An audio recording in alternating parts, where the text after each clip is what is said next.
Hey guys, welcome back to my channel. For today's tutorial, I'm going to show you how to make one of the easier flowers, in my opinion, to make, a poppy. And I'm also going to show you how to do the image transfer method that I prefer and how to create this stunning multi-textured design. Let's get to the flowers first. I am using, I believe this is 22 gauge wire. And all I'm doing is I'm cutting the wire down. I don't need it that long. And then I created a little loop on the end. And I'm using this mold. Guys, I hope I can find a mold like this for you. I got it on Temu, actually. When I did a deal with them, I was given some choices of some products to use. And this was one of them. I will look to see if I can find a link for you, if they even have it anymore. If not, I'll try to find something similar. So this mold is really handy because you can create the texture of all your elements. This is the, what do we call it? Before it blooms, it is the bud. And I just inserted the wire by heating the end of it so that it basically sticks to the fond, or it's gum paste that I'm using. I didn't say that. Colored gum paste. It just melts the gum paste around the wire and it's locked on there. It's not going anywhere. And this is the center for the flowers. It has that nice texture, but I'm also adding some deeper grooves with my Dresden tool. You don't have to do this part. But I did the same thing for all of my flowers. I'm just showing you the making of each individual element, one of them, because I'm also going to show you the leaves that I made. The leaves have the same, they're on that same silicone mold. All the parts are, which is really fantastic. You don't need the mold. You can get cutters and veiners that work. You would get the same end result, but I really like this mold personally. But I'll try to, if I cannot find a link to this exact product, I will get all the links for the cutters and the texture mats for you. That'll be in the description of the video. Now all those pieces I set aside. The leaves I actually set on, it's a leaf forming mold. It's a Wilton plastic product. I'll try to find that for you also, so that they dry in a shape of a leaf more instead of just flat. Now these cutters, I have 3 of each size. There's 2 different sizes. The smaller ones for the middle and the larger ones for the outside. Now I just put some cornstarch in my mold and I'm just spreading it out to fill all the entire shape of the mold. The cutters did not come with the mold. I just thought it would be easier to go ahead and cut them than try to get it to fit in there just by pushing it around with my fingers. So a little shortcut there. And there I am heating up the tip of my wire again and just inserting it into the petals. And then I soften the edge with my ball tool. Now I think I did end up, I filmed this a while ago, guys, sorry, but I think I did end up cutting that loop off that I had created. No, I take that back. I used that on the buds alone. These are just the wire without the hook in them, or the hook formed into the end of the wire. So now those set up overnight. This is the following day. And I had put them into flower molds so that they dry in that cupped shape. And I'm just using my petal dust to add some more dimension with each petal. I did an orangey red on the outside, and I did a yellow towards the center. And make sure that you get the edges and both sides of all of your petals, because you might see each side. It's not just the front that you'll see. So can you see there the gradation of color? There's the difference from before and then after. Now I'm adding some deeper green to the centers and to the leaves. I used forest green with a little bit of black in the gum paste to get the base color.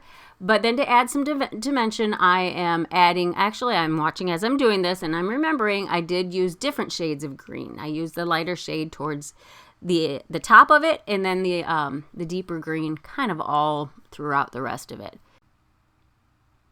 And I did 3 of those, I believe. At least 3. And I'm doing the same with the centers. And then the same with the leaves. You just kind of want to accent the outside edges a little bit, and where there might be some shadowing, or where there is texture that you want to bring out. So this is how I did the stamens. I used just black thread, and I just wrapped it around my fingers, my 2 fingers, 50 times, 40 to 50 times. Then I take a wire, I'm going to bend it in half, and this was a lower gauge. This was a more flexible wire. I think I always get it backwards. Is it the higher number that's more flexible? So that might be like a 28 gauge. Just wrap it around the center of your wrapped up thread, and just wrap it all the way to the bottom. You could cut off that excess. You're not going to need that excess. And then I take one of the centers and I just shove it through the middle and wrap them together with my floral tape. I decided to go with the green floral tape because of the green that's in the flowers and the leaves. Just in case you see them. You don't end up seeing them at the end. In the end, I ended up cutting most of the wires off altogether, but I don't think you really see that. And then I went in with my little scissors and I just cut the loops in half. So you have all these black stamens. And then if you have some stamens that are way longer than the others, go ahead and trim them down. Give it a little bit of a haircut. You want them to be a little longer than your center and to fan out around it. That's why it's kind of important to get that stamen as close to the center as you possibly can. That just helps you in the long run. And here's what our center looks like. And then you just start adding your petals. Remember, the smaller ones go towards the middle. And this is why I think this is one of the easier flowers, because there's way less petals. And the shapes of them are just the cupped shape. So we're doing 3 around the middle. Bring your floral tape down a little bit, and then do your larger 3 outside ring around it. Kind of stagger them in between the original petals. You can see they're kind of staggered, and just wrap your floral tape all the way down to the bottom. Now I did end up wrapping some of the leaves with the buds, the centers. What is it called? I think a bud is not, a flower bud. You know me, I always get tripped up on my words. So I did wrap some of them together. And that was just me frosting the cake very quickly.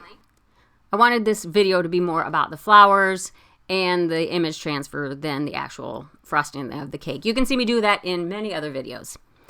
So I frosted 2 tiers. The top tier was, let me think, I think that was a 5-inch, and the bottom tier is a 7-inch.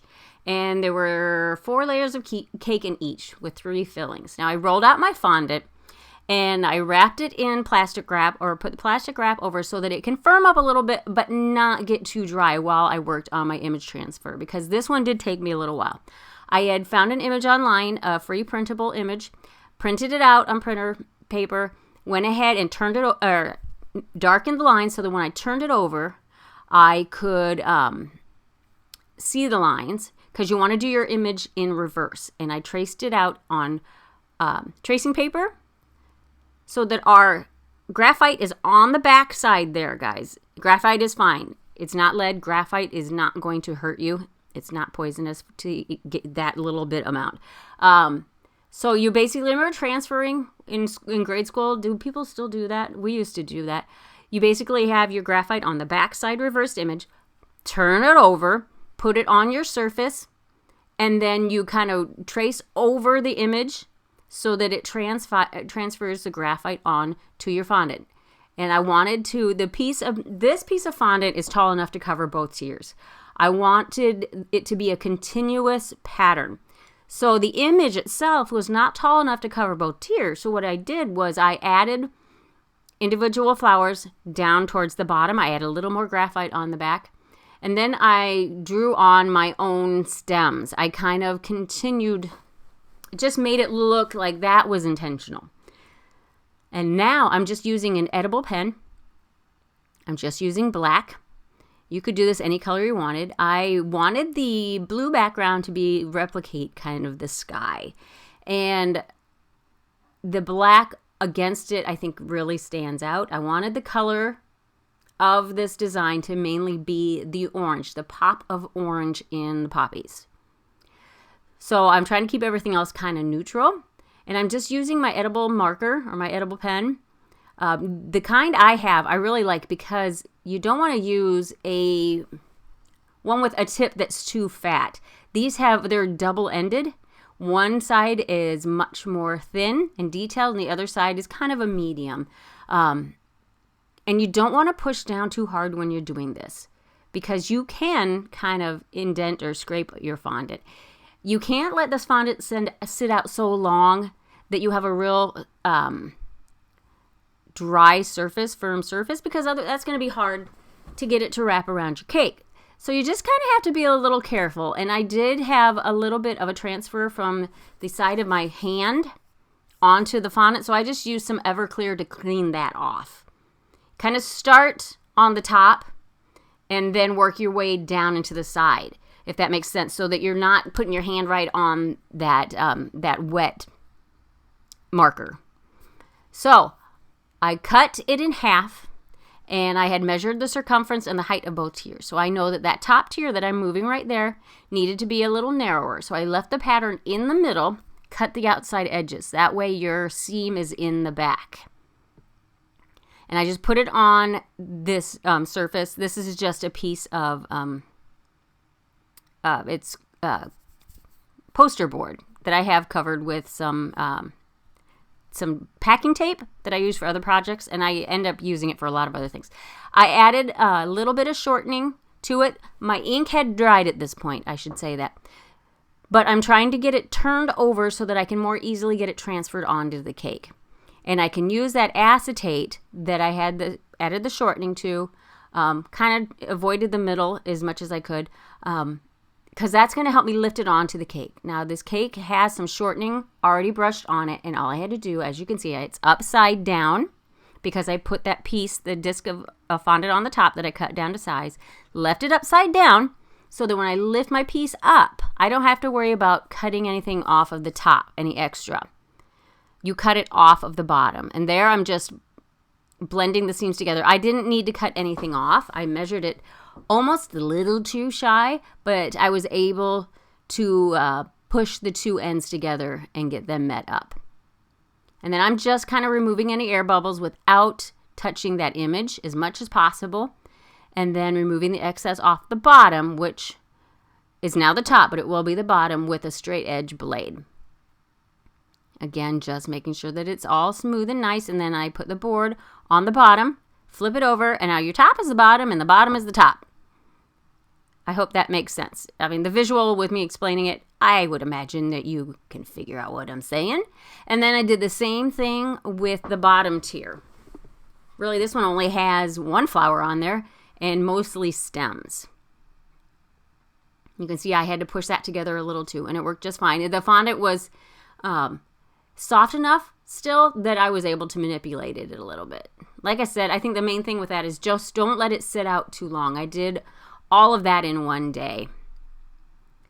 And now I did not have to add any straws or any supports in between the tiers because these cakes are well used. These are just for decorating purposes, so I didn't have to. I just used that skewer to help me lift it, so I didn't touch the image on the front at all.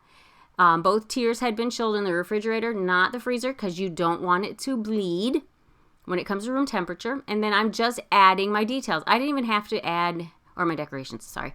I didn't even have to add any buttercream or anything behind the buds because the cake had just a tiny bit of condensation from the refrigerator. So they stuck just fine. And then I did put a hole in the cake with a skewer before I put my stems in there for the flowers. Just because, like I said, the cakes are old. If this cake was fresh, you wouldn't have to worry about that. You could just stick it directly into the cake.